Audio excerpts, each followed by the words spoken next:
Monday morning or lunchtime, wherever you're joining from. I'm Dr. Caroline Brickfield, and I'm hosting Creative Lifescaping. And I just noticed in the intro, it has the old time, which is my recurring time, which is incorrect. So that's okay. I'll fix that. I'm learning to fail as well. It is my great pleasure today to interview an amazing person who I met through LinkedIn as a great connector. So architect Donald M. Rattner helps individuals and organizations optimize creative performance by applying scientific research to the design of physical space. His most recent book, which I've read and is amazing, My Creative Space, How to Design Your Home to Stimulate Ideas and Spark Innovation, has been ranked 48 Science-Based Techniques, has won 6 awards and has been ranked an Amazon bestseller. He's also written for numerous print and online channels, including Work Design Magazine, the Startup, Better Humans, Live, Write, Thrive, Child Art Magazine, and Architect. Here, take a breath here. I'm going to take a breath here. Educator and practitioner, as well as author, Donald has taught at the University of Illinois, New York Academy of Art, New York University, and Parsons School of Design. Workshop and speaking venues include the Creative Problem Solving Institute, Creative Mornings, NeoCon, the American Institute of Architects, libraries, bookstores, webinars, and corporate events. His work has been featured on CNN in such publications as the New York Times, Architectural Digest, Robb Report, Town and Country, and House, and he has been interviewed on a variety of podcasts. Rattner holds a bachelor's from Columbia and a master's of architecture from Princeton. Welcome, Donald. I'm so excited to see you. Hello, Caroline. Thank you so much for having me on. Oh, this is so exciting. I remember we connected. I don't remember where exactly, but I remember we had connected, or we were in a mutual group, and then I found your book. And I remember being blown away by the writing. And what I loved about it was not only did you help people with their creative spaces, it was weaving in much of the research that we both know on creativity's benefits. And it was such an interesting book, as well as very beautifully laid out, of course, as you expect. So I remember being so excited to connect with you then. I don't know, that was at least a couple of years ago now.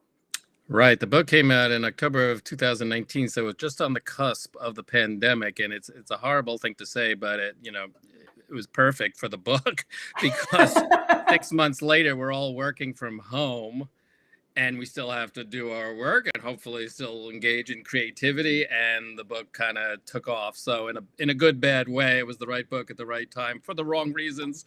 But yes, thank you for all of the positive things you say about it. And I should point out, by the way, that while the book focuses on the home environment, which, again, because of the pandemic, obviously the work from home movement has grown exponentially from where it was years previous, I do try to create principles and techniques and ideas that are applicable to the work environment just as much to the home. That said, home has some unique characteristics that obviously I address as well. Yeah. And I think what I was really interested to learn how to change your space, because some research has shown that if people are able to customize their space even a little bit, whether it's at home or at work, it amplifies creativity. Is that right? Absolutely. The more you can make the space your own, the more comfortable, the more safe you feel. I'm sure we'll talk about psychological safety and creativity and how they interrelate. So yes, the bottom line is I think my own fascination when I came upon the subject.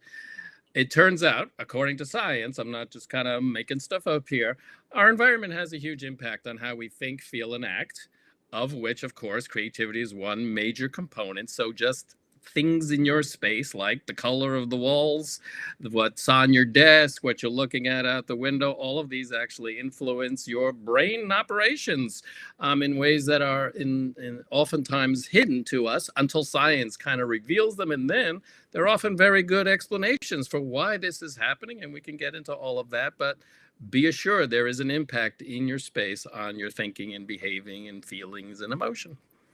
Yeah. Yeah, I love it. Actually, but when you talk about that, before we dive in, settle a bet for me: a messy desk or clean desk? I'm sorry to say I can play both sides of the argument on that one, because there is scientific evidence that a messy desk actually does boost creativity, because when you think about it, what is creativity? It's a messy process, right? It's not a linear, well, first I do this, then I do that, and look, I got a great idea. Of course not. You're zigzagging all over the place, 2 steps forward, 1 step back. So there's a certain likeness between space and the way your mind is working, the creative mode. All of which, having said that, is there are plenty of examples of creatives in history whose workspace, creative space is absolutely pristine. And we can talk about this because science can reveal the generalization, of course, but when it comes to you or me or the next person or the folks listening, your personal circumstances, history, biography, etc., can rub against what the science says. And if something works for you, go with it. Don't worry about what the quote average creative person will respond. So in this case, we can see, of course, both sides of the coin. Yeah, I love I love that, excuse me, and how creativity is such a personal process. And that makes me think about, people assume that everybody loves to create and brainstorming in a group, and some people actually prefer to do it alone. So definitely knowing yourself and knowing what works is the key, it sounds like. Absolutely, absolutely. So, you can discover things that you hadn't thought about or hadn't tried before, and if they work, you retain them, obviously, and those that don't work or have no effect or have a negative effect, you discard.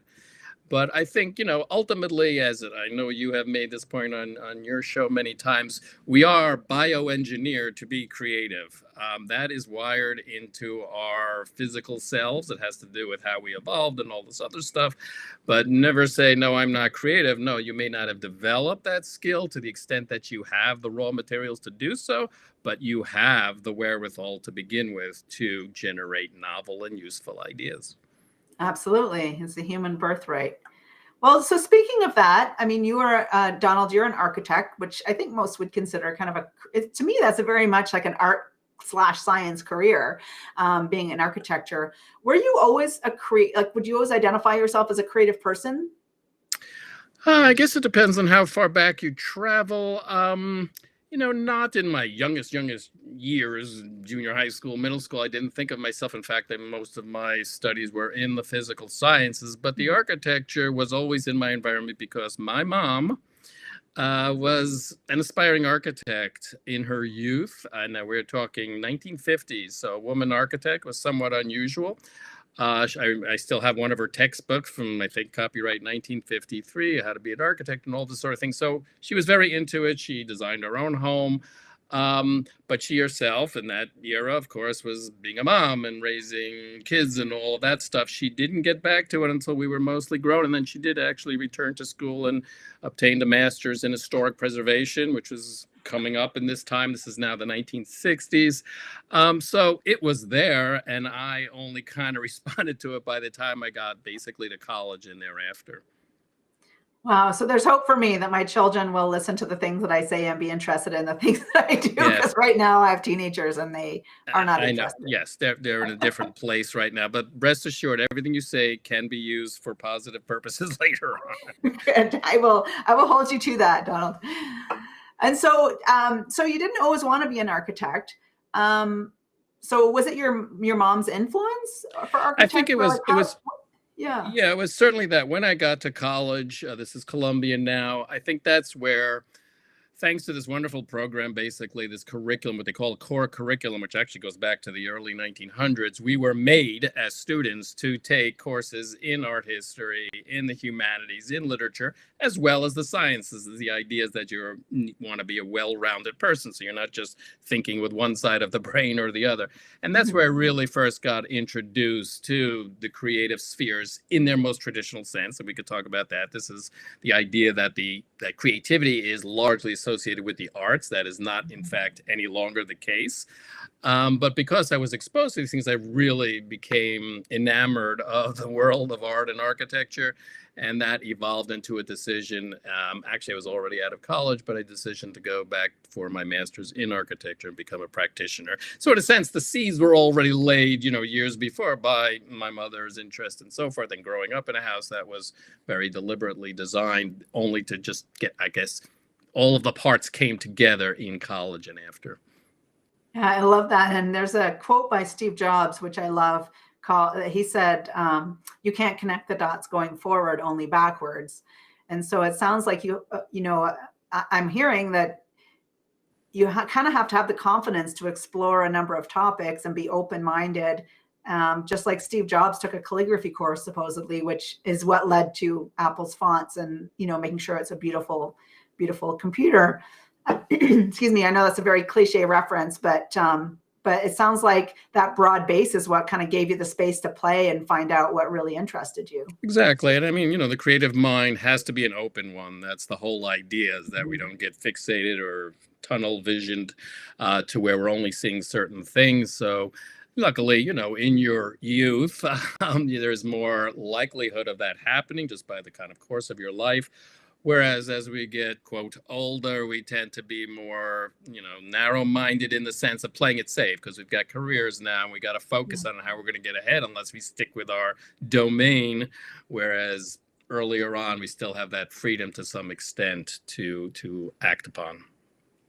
Yeah, and I see that with people who are in their career for many years. I think what happens, I'd love your opinion on this, Donald, is that we get so used to being competent that we lose that ability to be like, oh, I don't know how this is going to work out, but I'll give it a try. And I think that might be also what limits people for their creativity, because they're not used to that beginner's mind or that younger approach to like not knowing anything. What do you think about that? Yeah, no, I think that's absolutely true. To be compelled to rethink your own premises is one of the hardest things for us to do, because we want to, and again, this is to some degree in our biology kind of rubbing the other way, which is find the easiest path possible to what it is you're trying to accomplish as a way to conserve our energy. Now, this takes us back a million years when we're on the African savanna, and of course, conservation of energy, physical energy, is very important because there's a limited food supply, yada, yada, yada. So we have a certain part of our mind that's saying, play it safe, take it, find the easiest way to get to where you are.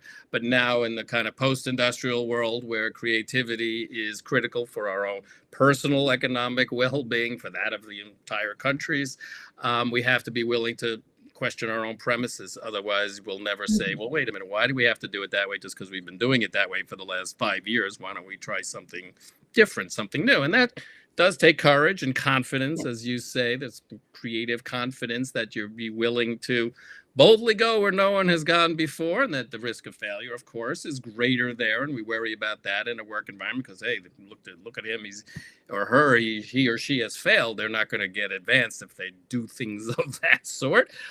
So it's a struggle, I understand, but you got to keep that mind as open as possible. Yeah, it is going against our natural biology, because at one point doing what worked for hundreds of years actually worked. Good enough. Yeah. So tell me a little bit about how did your focus, so when you started work as an architect, how did you get this focus on amplifying your creativity with your space? Where did that come from? Yeah, I look back sometimes and I wonder, how did I get here? But if I had to pinpoint one moment, it happened to have been when I got a commission to design a project that utilized a completely different mode of construction than everything that I had been used to before. Everything I had designed previously was custom designed, custom built. So you can just imagine every screw and stud and bolt is coming to the site and the builders are putting it all together. How you typically, in fact, still, of course, build buildings. And then I got this job that necessitated, we got to do this differently because we're not going to make our deadlines, etc., where they build large parts of the building in a factory and truck it to a site. And then you take these boxes, these long shoe boxes. You may have seen them on backs of trucks on highways occasionally. They will be lumbering by. And they bolt them together and they do a little bit of work on the site. But voila, you've got this building. And this whole idea that talk about questioning how things have always been done said like, whoa, that's interesting. Wait a minute. I thought creativity was about like the blank sheet of paper and you draw exactly what you want. Everything's different and so on and so forth. So I started reading up, I guess, on the subject of architecture, creativity, and I kept stumbling on these interesting articles and posts talking about the influence of space, the architecture, on our brain functioning. And more and more that I came upon, a lot of which I had no idea about, we're not taught this in school, there's that light bulb moment. Somebody needs to pull all of these scientific discoveries together. They need to put them in between two covers, and they need to kind of reconstitute it in a way that not just my fellow architects and designers, but everybody, we're getting back to everybody is potentially creative, can draw from this And I looked around the room and there was nobody else in it raising their hand to do this project. So I said, well, I guess it's going to be me. And I set out and wrote this book with obviously a lot of further research and a lot of time spent pulling in the images, because obviously when we're talking about physical space, we are ultimately talking about something that is seen, although we use our other senses as well, sound and scent and so forth. But that's where it all kind of happened. Yeah, I love that. If it doesn't exist, you make it yourself. That's a true entrepreneur. There you go. So for people who are watching, who are either maybe we'll start with like working from home, because your space is more about the home. People who are working from home or do some work in their home, and recognizing that some people might not have a dedicated workspace. Are there a few easy to implement ideas that might help them engage their creativity more at work? Yeah, now the interesting thing, certainly at home and to some degree at work, about creativity is like there's sort of deliberate creativity or planned even creativity, in the sense that, hey, we're having a brainstorming session, so now's the time to start cranking out some ideas. And then, of course, I'm sure everyone's experienced this, ideas pop into your head at the darndest moments. In the shower, of course, is the classic setting where this happens, and there are all sorts of reasons for this. So we want to kind of create not just a dedicated creative space, which is very beneficial, let's be clear about that, but also we can design the entire home in ways that utilize what we've learned about the relationship between creativity and environment, so that we might be doing the dishes and boom, these ideas come popping out, or we might be in that shower and so forth. So, as you mentioned in the introduction, there are 48 different techniques that I've kind of identified and draw from the research on, having to do everything from color and ceiling height and the shapes of your furniture and so on and so forth. It is not to say, of course, that you have to implement all 48. Of course not. Sometimes just one change in your environment can boost creativity, and they've charted anywhere from 5 to 40% in terms of idea generation, literally getting more and better ideas just by making small changes. And, we can talk a lot about them. And some of them fall into certain bundles or categories. So, for example, I think folks can see behind me the color green, quite prevalent. This brings in this whole topic about nature and the impact of nature-based inputs on our way of thinking. And once more, if we go back to the African savannah, of course, where we evolved, where our brains are in a lot of ways still oriented towards, because look, we've only kind of come indoors in the last few hundred years. So we're talking about literally a nanosecond relative to our evolution as human beings. Nature-based inputs, the more you can amplify that in your environment, the more creative we tend to be. So obviously color, green and blue, are the two colors that science has linked to improved idea flow. So when you're looking at your space and you start talking about decor and so on and so forth, not just walls, it can be fabrics and artwork and objects and so forth. Can you bring in either of these two colors, assuming you like them, into your workspace or your home environment, or even your individual space, and use that as a booster? Obviously, if you are blessed with a view outdoors and there is nature in your environment, that is another way to input these sensory information that will actually change the way you think. So there's just a few to start with. Yeah, those are some great ideas. And is it true that if you don't have a view of nature, and as you're alluding to with the colors, having an image of nature or like a plant, whether it's a fake plant or a real plant, are those things that can help bring that idea of nature into your space? Yep, believe it or not, all of those are true. Our brains are taking this information in on a very rudimentary level. So we're not thinking, oh, look, there is a car that's painted green. It's just kind of seeing green as a really low tech input. And what they found is that metaphorical representations of nature, like you mentioned, drawings, landscape, photos, paintings, and so on and so forth. Well, you've got one right there, right? Yes, our brains will respond to these, metaphorical representations of nature as much as they do to the real thing. So it's just the way our, again, brains are sort of neuro-engineered to work. So if you don't have a space, in fact, one of my favorite images in the book is of a workspace that must have been, I guess, like a renovated closet, because it's about 5 feet wide by 3 feet deep, and it's blind, meaning there's no view, there's nothing. But this person just kept taking all of these steps to kind of bring nature into this totally interior space. So the walls are painted blue, the background wall color. They've got images of nature. They've got little river rock collections in glass. They've got flowers, both real and fake, because the brain isn't really sensing the difference between it. And it's just one thing after another that just kept bringing nature back into the least likely place you could imagine. So you can overcome the limitations of your space or work environment by drawing on different techniques than, say, those that you have immediate access to. Yeah, that's a great example. So you don't need to bring your office into the shower. There's other ways to amplify creativity in your space. So what I'm hearing from you is any way to bring in the colors or themes or nature into your space as much as possible. It seems like a really common thread.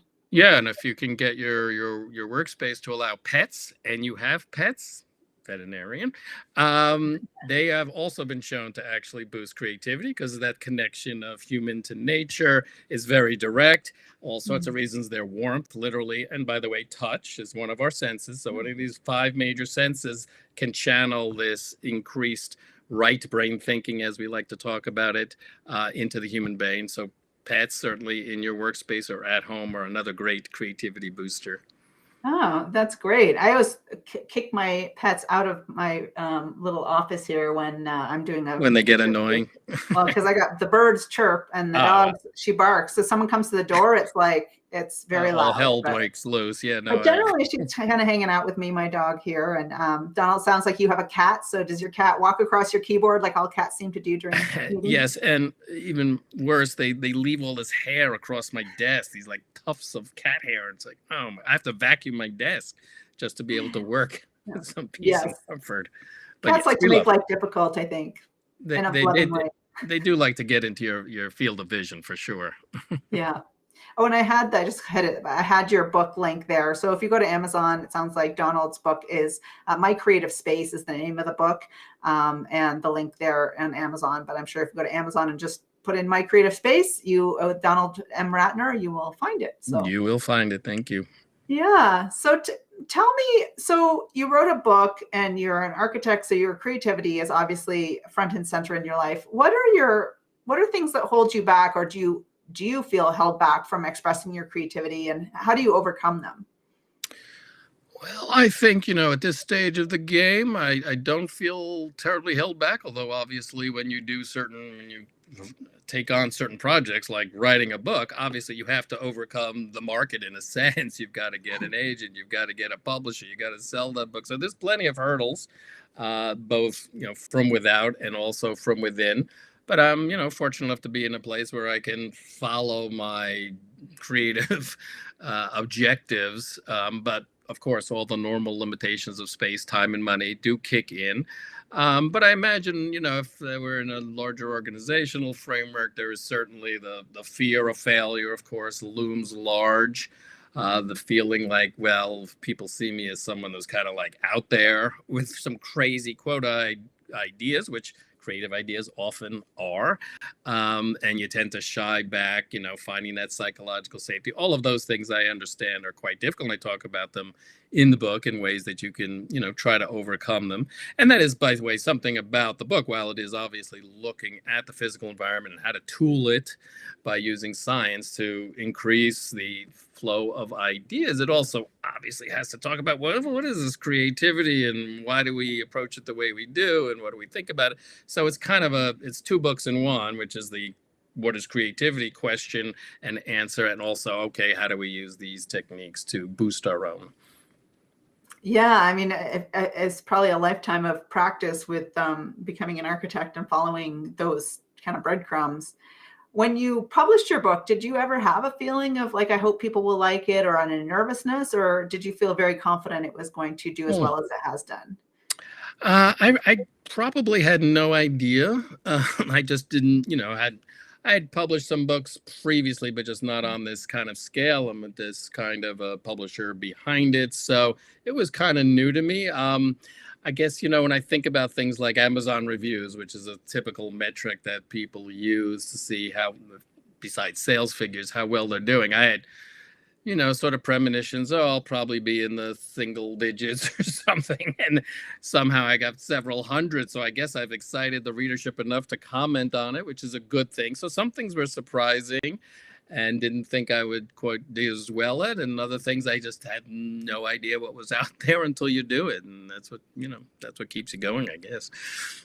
Yeah, it sounds like you were fairly, and this is something I speak about a lot, is this practice of being creative as a place of being uncertain and sitting in some ambiguity. So I'm wondering if it sounds to me like you were fairly comfortable with that ambiguity of not knowing how it's going to be received in this new kind of format or medium that you're writing in. Yeah, plus, you feel like, this is a story that has to be told. This is information that no one has put together. I just feel like this could do some good in the world. I can't not do it. So I'm doing it. Yeah, I don't know. Sorry? And you go forward with it. So that makes me think of, I'm a big fan of Brene Brown, and she has, I'm going to botch the quote, but something about you jump when it's more painful to stand there than it is to leap. And there is that. So it sounds like you're driven by making sure that this information gets out into the world, and that overcame any personal stakes that you might feel like you had to worry about, it sounds like. Yeah, exactly. So it just felt like, there would be something missing in the world. I don't want to over amplify the importance of one book, but yeah, it just felt like this gotta come out of here. There's just too much good stuff here that others, I'm sure, besides myself, would find of great interest. And that has turned out, I would like to say, the case. A lot of readers are creatives from all different walks of life, all different professional backgrounds. So I clearly have been able to reach people besides my fellow architects and designers, and that's very gratifying, of course. Yeah, and I just put up on here, you've got a link tree, very creative way to help people connect with you. So if people are wanting to connect with you about your book, or do you offer consulting services? And I know you have a course. So for the book is a great start for people who are kind of interested in learning more about the topic. But if you want to, for lack of cliche term, Super Bowl this topic, tell me more about how people work with you or about this course that you've just launched.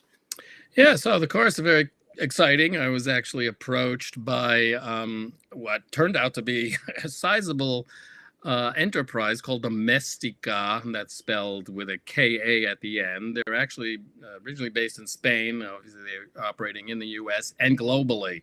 And this is a global operation. It's venture-backed. I just read something about them getting God knows how many millions of dollars in venture capital to take it to the next level. It is a operation that is focused on creatives in the traditional sense, the arts and design, but also marketing and related creative, what are sometimes called the creative fields. And they offer just thousands of courses, all online, all take it as you want. In other words, you sign it up, and if you want to watch something for an hour today and 2 hours next week, that's what you can do. So it's obviously great for folks who are in the professional world and have things they must do at various times of the week. And I was just amazed at the quality of the production, the production values. I got brought to a studio in New York where this operation does all its filming. They had sound technicians and lighting technicians. It was a small crew. They had sets, and it's just unbelievable what they pulled off. So I'm very happy with it. I hope folks can check it out. It's a nice way to kind of get into the subject if you enjoy especially the visual dimension. And then the book is the sort of whole 9 yards, everything you could possibly say about the subject. And hey, you want to do both of them, that's cool too. But yes, domestika.org, I think, is the website. But yeah, if you go to my link tree, which by the way is a great way if you've got all of these different social media, and I am on LinkedIn, obviously, Instagram, Facebook. It gives all of these links in one place. So it's an easy go-to spot. Yeah, I think, I typed it in here, is domestika.org. That's exactly right. That's exactly right. But the course is also in the link tree, so you go right to it. But you can search on the site, I'm sure, as well. Yeah, so check Donald out on his link tree there to find out more information about this making a more creative space. So using physical researched approaches to make your home or your workspace more conducive to creativity, because I know that we all need that, both personally to help amplify our well-being, but also to solve problems better and be more productive. So if you're in an organization or you're a leader, manager, and human resources in an organization, Donald's book is a great place to start to take some of these strategies. And like you said, there's 48 different strategies. You don't have to take all of them, but even a few ideas that you can use to gradually help people personalize their space and use design to help people find that creativity that we sorely need for innovation these days. Thank you, Caroline. And you touched also on a very important point, which is that word well-being.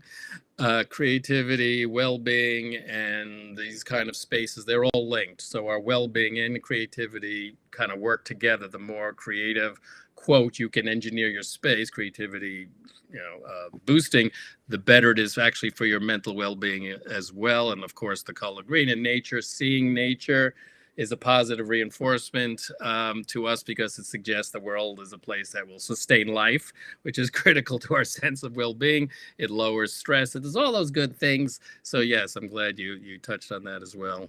Yeah, and a lot of companies and organizations are struggling with employee engagement and well-being. And one of the things that you had mentioned at the very beginning of the interview is, for me, a cautionary tale. People say, "Oh, we want our employees to be more creative. We're going to stick some plants and some, green walls in there." But without that psychological safety, I think it'll be very difficult to help people engage with that creativity, because not only do we have to feel connected to nature, we have to feel connected to each other. We also have to feel that we're in a place where we can safely share our ideas without being punished, I would say. Exactly. The culture has to support the environment has to support the cultures. They absolutely do go together. Yeah, exactly. So don't just go buy a bunch of plants and expect people to, it needs to be in combination with many of these different strategies. And while that will definitely help, it doesn't help if you're giving someone a creative space to be creative, but then you shut down all their ideas all the time. It's not going to be really helpful. That person will probably either just leave or stop producing ideas, right? Exactly so. Well put. Great. Well, this has been amazing, Donald. I'm so excited we had a chance to chat about your path and about creative spaces. And sometimes I forget this part, but I didn't, unfortunately, maybe for you. At the end of every interview, I like to share a truth or a dare, and you chose truth. So I would love it if you could share with anybody watching a story that has maybe made you feel a little silly or embarrassed, to show that everybody has these situations and that it doesn't derail our path. It just sometimes even makes it better. Well, thank you so much for having me on, Caroline. It's been really, sorry. No, were we going to do this? Okay. I was like, wait a second. Wait. No. I don't know. Every day is an embarrassment. Sometimes it feels. Sure. Yes. Okay. So if we dial back a couple of decades or several decades, I'm a young fellow traveling in Paris with, I think she was my wife then, maybe it's my girlfriend, I can't remember. It was a long time ago. And we're in this very fancy restaurant because my wife's cousin is a real foodie type. Say, "Oh, you have to go." It's like Taïwan, which is one of like these famous restaurants. And first, it was like a two-part embarrassment session. First, I get the wine list, and I'm going down this long list, and the bottles are numbered for whatever reason, and obviously their name and vintage and so forth and price. And I don't know, they were very tightly spaced lines, and I say like number 61, which as it turns out was not what I was actually thought I was ordering, which was number 60. And the 61 turned out to be some like $600 bottle of wine, Chateau Petrus, I think 1961 or something. So that was like mistake number one. And then the sommelier, of course, brings the bottle to the table and he uncorks it. And, you get the little sippy thing going on. And I like taste it, say, "Well, that's pretty good." And they sort of, "Okay, sure."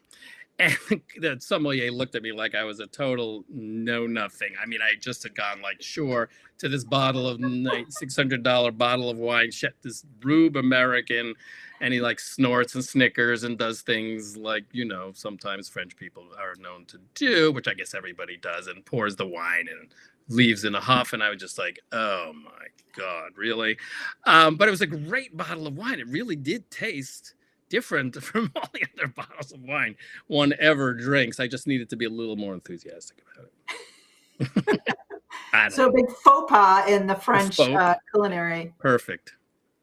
Yeah, that I love that. That's hilarious. And you were like, oh yeah, it's fine. And then you Yeah, get your bill fine. and you must have just had a heart attack. Yeah. Oh well. Well, it hasn't happened since, so I guess that's the good news. But that's good because I'm not a huge, like, I like wine on occasion, but my problem is I forget which ones I like, so I never know. And I've read studies that show that when you don't know the cost of a bottle of wine, you can't tell the difference. So it hasn't been your experience. So that's interesting. Yeah, and yes, wine is a vast subject, and there's so many options out there. But people, they make it a passion, and that's wonderful for them. And if it tastes good, it's good for you, is my philosophy.